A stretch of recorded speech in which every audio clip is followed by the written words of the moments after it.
আমার বোনরা শুনছে তো? বিবাহিত ভাইরা শুনছেন তো? তোমরা অবিবাহিতরা শুনছো তো? আমি তোমাদেরকে আজকে এমন এক গল্প শোনাচ্ছি গতকালের, যেটা তোমার সারা জীবনের শিক্ষণীয় হতে পারে। আর আজকের দিনে আমি বিলিভ করি, যদি আমি এরপর আর একটা বক্তব্য না দিই, একটা হাদিস, একটা আয়াত না বলে যদি ওয়াখির দাওয়ানা আলহামদুলিল্লাহি রাব্বিল আলামিন বলে চলে যাই, আমার এখানে আসা সার্থক। যদি তোমরা বুঝতে পারো আমার কথা, তোমরা মনোযোগ দিয়ে শোনো। গতকাল এমন একটা প্রশ্ন আসছে আমার কাছে, আমি তালাক সম্পর্কে কথাটা মনোযোগ দিয়ে শুনবেন। এখানে অবিবাহিত কারা আছো? হাত তোলো তো। অবিবাহিত কারা আছো? ঠিক আছে। আরে হাসার কি, যে এই বাঙালি যেটাই কই এটা হাসে, কি দুনিয়াটা কৌতুক বানাবে। অবিবাহিত কে আছে এটা কি হাসার কিছু হয়ে গেল? কি মানে বুঝলাম না জিনিসটা। এইটাও হাসার কিছু?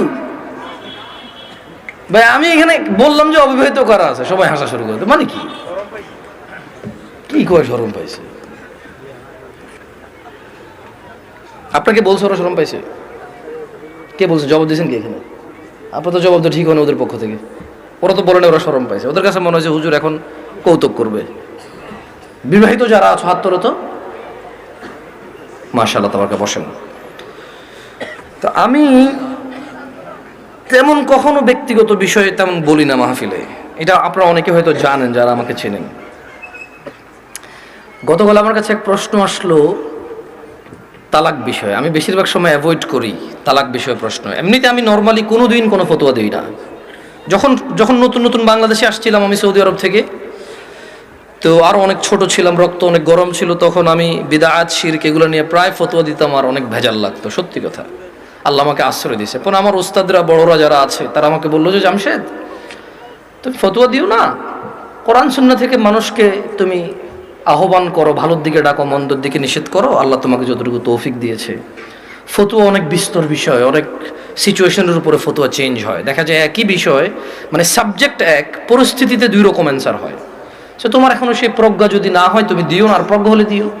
তা আমি ওনাদের কথা চিন্তা করেছি যে আমার সেই প্রজ্ঞা হয়নি যে আমি দিব। কারণ এখানে হানাফিরা বলে যে একসাথে 3 তালাক দিলে হয়ে যায়, আর শাফি হাম্বালিরা বলে যে যতবারই তালাক দেয় একবার।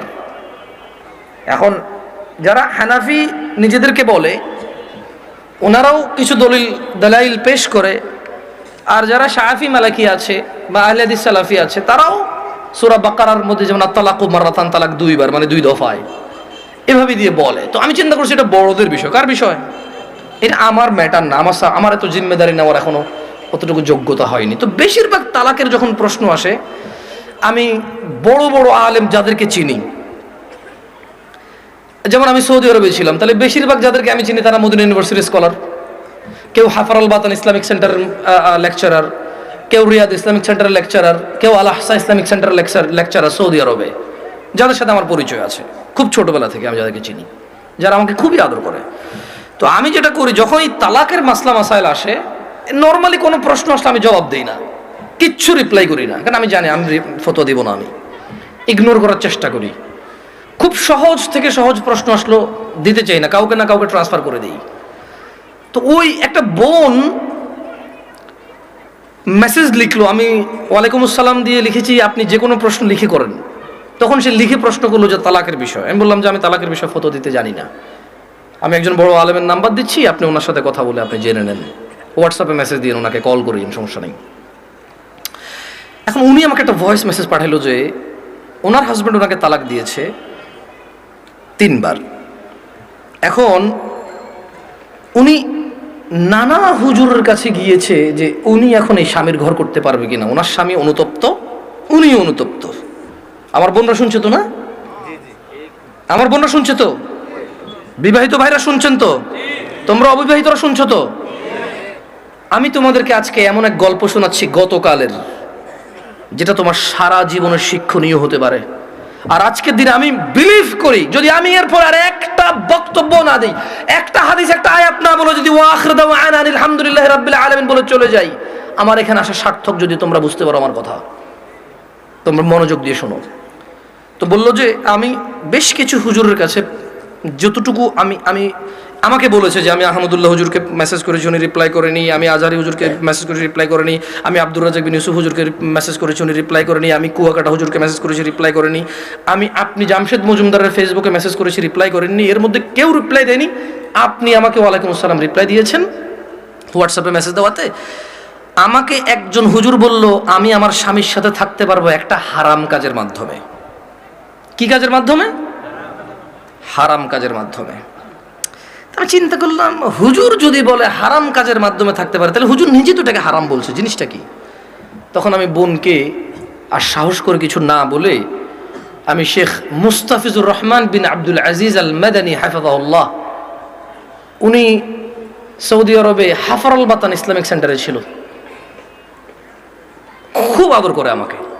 আমি বললাম যে আমি একজন বড় আলেমের নাম্বার দিচ্ছি, আপনি ওনাকে কল দিয়ে আপনার মাসালাটা জেনে নেন, আমাকে আপনার পুরো কথা খুলে বলার দরকার নাই, আপনি ওনার সাথে ডিসকাস করেন। ঠিক 2 ঘন্টা বা 3 ঘন্টা পর উনি আমাকে মেসেজ দিল যে হুজুর আমি একটু আপনার সাথে কথা বলতে চাই। আমি বললাম যে আমি আপনার সাথে কথা বলবো না, আমি আপনাকে যার নাম্বার দিয়েছি যদি ওনার কথায় আপনার কিছু বুঝে না আসে তাহলে আমার কথা আপনার বুঝে আসবে না। বলে যে না হুজুর, ওনার সাথে আমার স্বামী কথা বলেছে, তবে আমার স্বামী একটা বিষয় গোপন করে কথা বলেছে, গোপন করে কথা বলার পরেও হুজুর বলেছে যে তালাক হয়ে গেছে, কিন্তু এখন আমার স্বামী হাফেজে কোরআন, আলেম পাস, আমার স্বামী বলছে তালাক হয় নাই। আমি বললাম যে ওকে, আপনি শেখকে কল করে বলেন যে আপনার স্বামীটা গোপন করেছে। বলে যে আমি ভয় পাচ্ছি ওনাকে কল দিতে, কারণ আমার স্বামী কথা বলেছে, উনি আবার কি মনে করে। আমি বলছি উনি কিচ্ছু মনে করবে না, আমি ওনাকে ফোন দিচ্ছি, আপনি কথা বলেন। ভদ্রমহিলা কথা বলবে না। তখন জোহরের টাইমের সময় হয়েছে, আমি ফোন দিলাম। এবার মানে আমার একটু মেজাজ খারাপ হয়েছে। কি খারাপ হয়েছে? মেজাজ খারাপ হয়েছে। ওই ভদ্রমহিলা আমাকে বারবার বলতে চেষ্টা করতেছে যে আমার একটা বাচ্চা আছে, যদি এখন আমরা স্বামী স্ত্রী আলাদা হয়ে যাই আমার বাচ্চাটার কি হবে? কনসার্ন কোথায়? বাচ্চা। আমি কল করলাম, কল করে বললাম আপনি তালাক হয়েছেন বা হন নাই, আমি কি এরকম কিছু বলছি? বলে যান না। আমি বললাম ধরে নেন আপনার স্বামী আপনাকে তালাক না দিয়ে যদি গলা একটা কোপ দিত, আপনার গলাটা কাটতো কিনা? বলে যে কাটতো। আমি বললাম তালাক দিল, তালাক হবে। এবারে হুঁশে দিছে না বেহুঁশে দিছে, রাগ করে দিছে না আদর করে দিছে, মজা করে দিছে নাকি দুষ্টামি করে দিছে, এইটা ম্যাটার না। আপনার স্বামী যদি আপনাকে 5 তলা বিল্ডিং থেকে রাগ করে অথবা রাগ না করে হাসি মুখে অথবা দুষ্টামি করে যদি আপনাকে ধাক্কা দিত, আপনি কি পড়তেন 5 তলা থেকে? বলে যে পড়তাম। তাহলে আপনার কেন মনে হচ্ছে না যে আপনার স্বামী আপনাকে রাগের মাথায় তালাক দিলে হবে না? রাগের মাথায় ধাক্কা দিলে যদি 5 তলা থেকে পড়ে আপনার হাত পা ভেঙে যায়, মরার সুযোগ থাকে, মরে যেতে পারেন আপনি, এরকম সম্ভাবনা থাকে, তাহলে কেন আপনার স্বামী আপনাকে তালাক দিলে তালাক হবে না? মানতে অসুবিধা কোথায়? যে আল্লাহ আপনার এই স্বামীকে কবুল বলার পরে ওর সাথে থাকা বৈধ করেছে, সে আল্লাহই তো 3 তালাক পরিপূর্ণ হয়ে গেলে থাকাটা অবৈধ করেছে। যিনি আপনাকে এর সঙ্গ দেওয়ার জন্য বৈধ করেছে, আপনি মেনেছেন সেটা, উনি যখন অবৈধ করেছে সেটা মানছেন না কেন আপনি? প্রবলেম কোথায় আপনার? আপনার বাচ্চা? যদি আপনার হাজব্যান্ড কালকে অ্যাক্সিডেন্ট হয়ে মারা যায়, মৃত্যুর পর আপনার হাজব্যান্ডকে নিয়ে আসতে পারবেন জীবিত করে? না।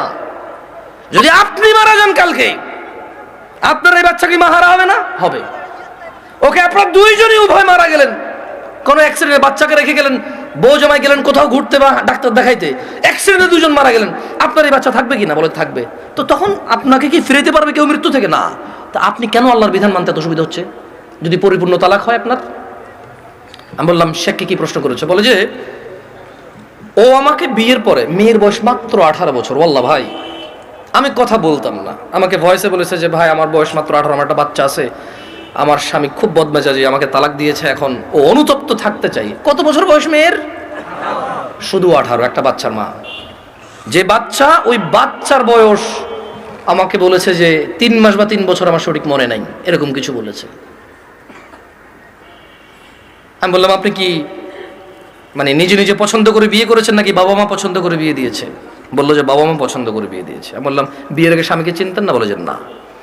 আমি বললাম আপনার স্বামী নামাজ পড়ে না, ঠিক না? বলে যে হ্যাঁ। আমি বললাম আপনার স্বামী তো নামাজ পড়ে না, ঠিক না? হ্যাঁ।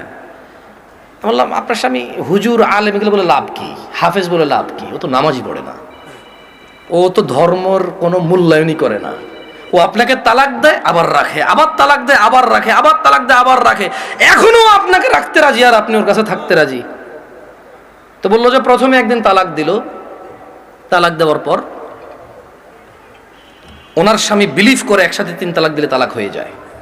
ওনার স্বামীর এটা দেখেন, আমি আবার বলি, এটা আমি বলছি না, উনি বলছে যে ওনার স্বামী হাফেজ এবং আলেম পাশ মেবি, বা হাফেজ এটা কনফার্ম আমি।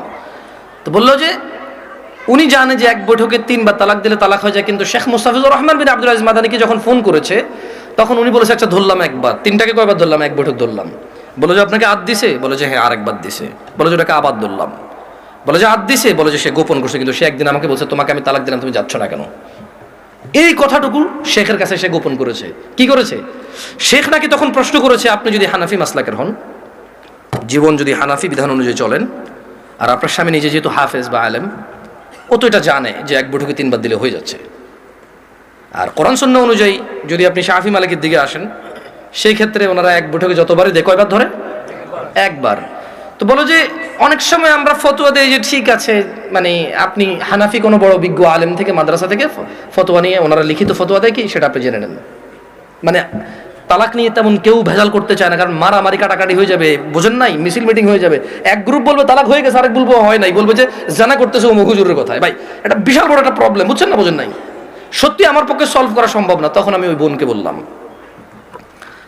বললাম যদি আপনার তালাক হয়ে যায় চলে যান,